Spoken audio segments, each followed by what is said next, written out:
morning.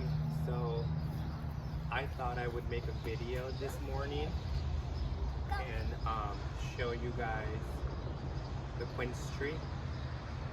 It's early morning, so I hope it's not too loud. There's school buses, and I think it's trash pickup day for some people in the area.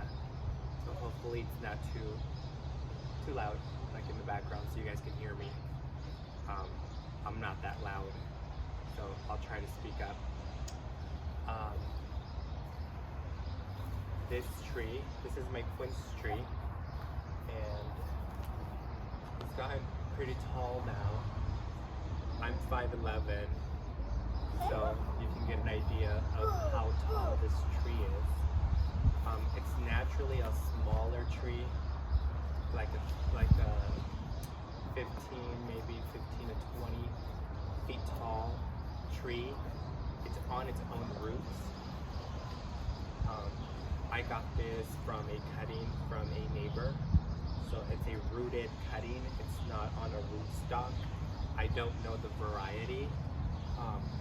It's got a few suckers down here that I'm going to take off right now, since I'm already here working on the tree. So it is prone to suckers, root suckers, come up from the roots. So I don't know the variety because it's a rooted cutting, but the quince fruit itself, it's a large, the best way I can describe it, it looks like a medium to large size apple. This is like a rounded variety, and they smell really good. I love the fragrance of quince. And it's used in baking and candy, like fruit type of, like fruit leather type of things. In Mexico they make cajeta, which I don't know, how do I describe it? It looks like jello.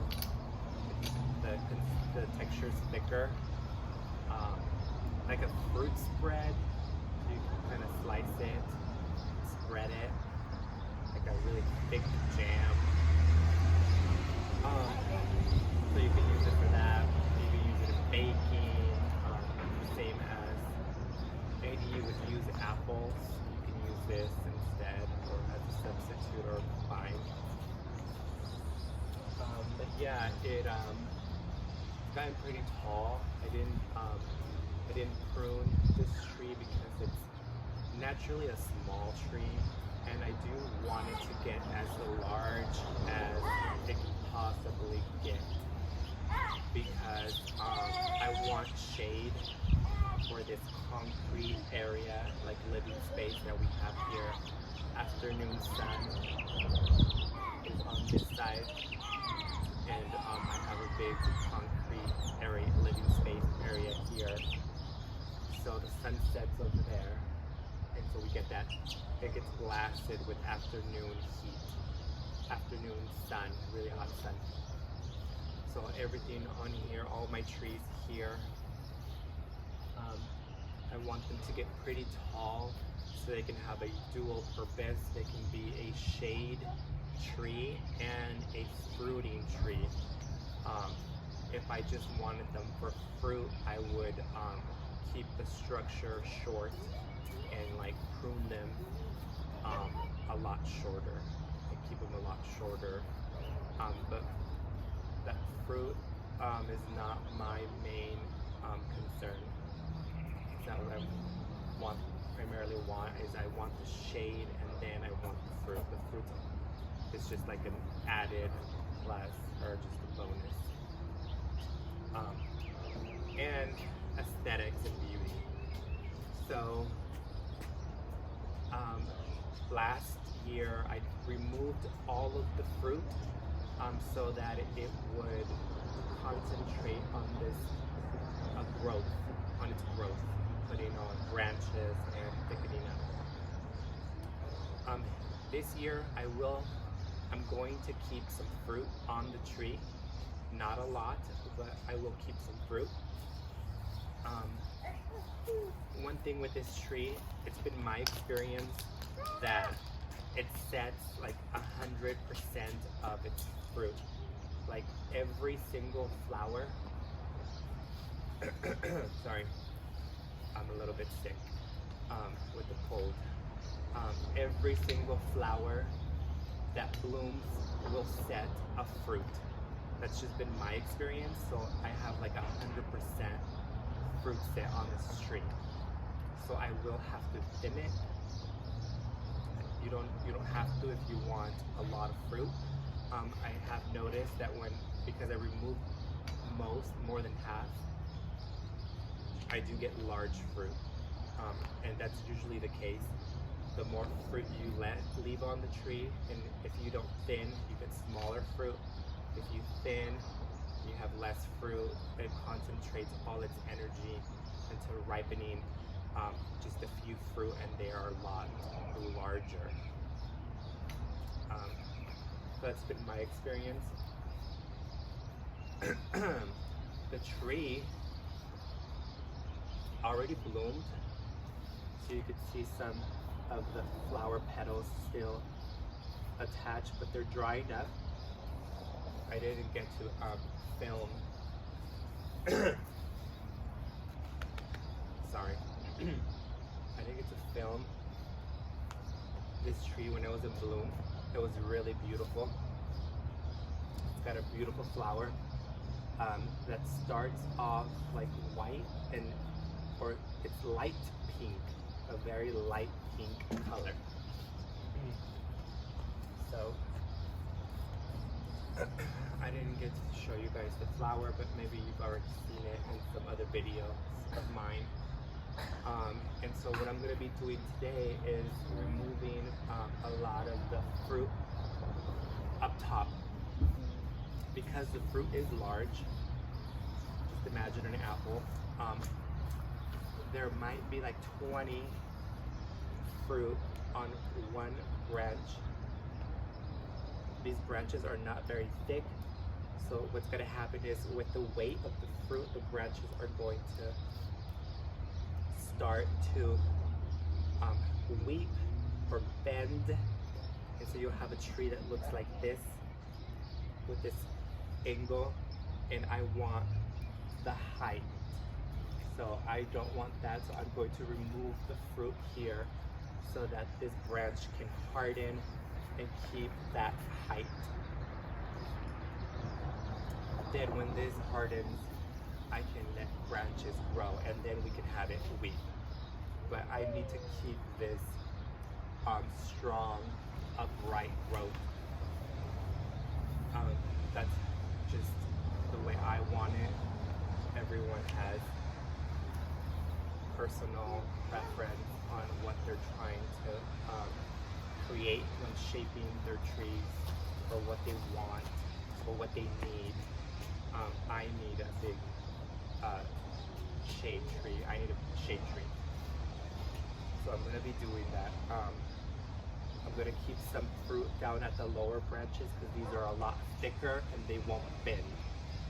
So I'm going to keep most of the fruit from here down, here up. I'm probably going to remove the fruit. I hope you guys can hear me. They are doing some work. So yeah, that's what I'm going to be doing right now. For example, this branch here has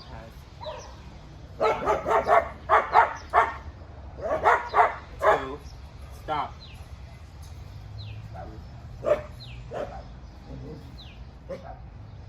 2,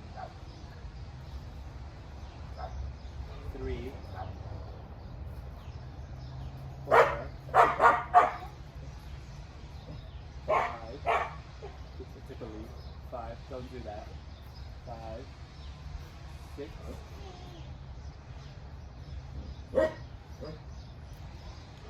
7,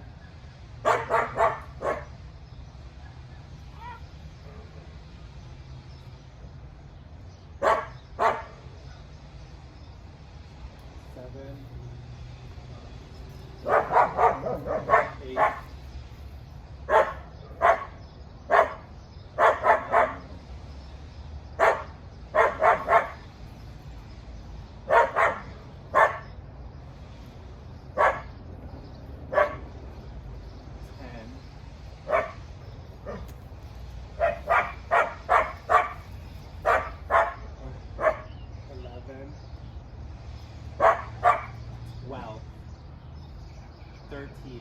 But I'm going to keep a fruit here. 13.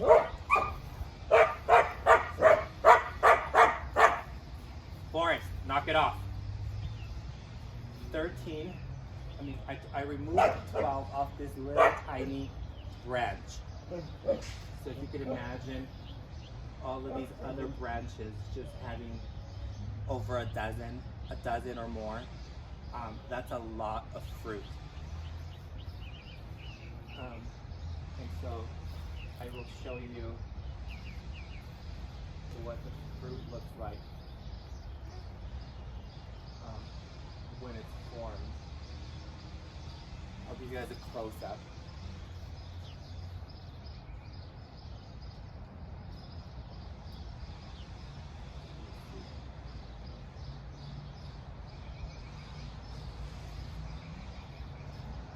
So that's what I'm going to be doing.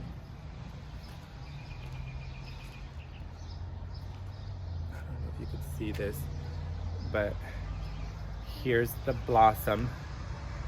It dries up, the petals fall, and it leaves this little rounded little fruit starting to form here. It's already formed. That's the little quince fruit. It looks like a little pea size right now, and then it'll just get larger and be as large as an apple, like a large to medium-sized apple. And so this is what I'm removing. I'm just thinning the tree. So I did this branch, and I'm gonna go around the tree and remove the rest of the fruit I want off the tree. And then down here, I'm going to select the fruits that are best positioned to keep on the tree and have them mature, and I can harvest them. But yeah, this tree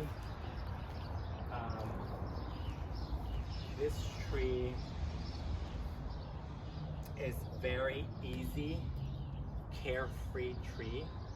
I have almost 0 pest problems on it. I think I have no pest problems on it.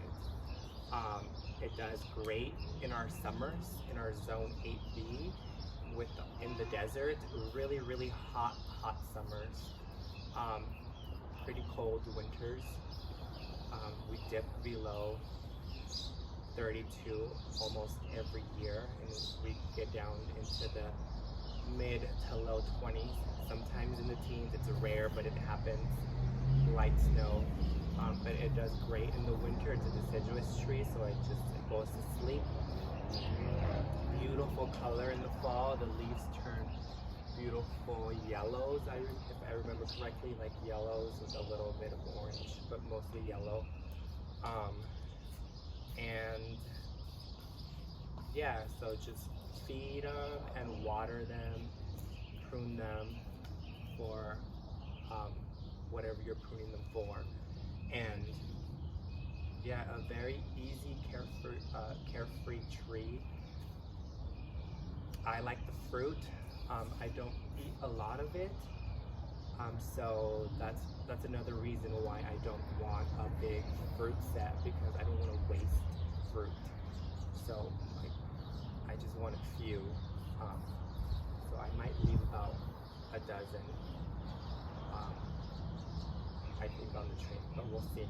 But yeah, hopefully this continues to grow this growing season and give me a few more feet. Alright, so I'm going to try to wrap this up.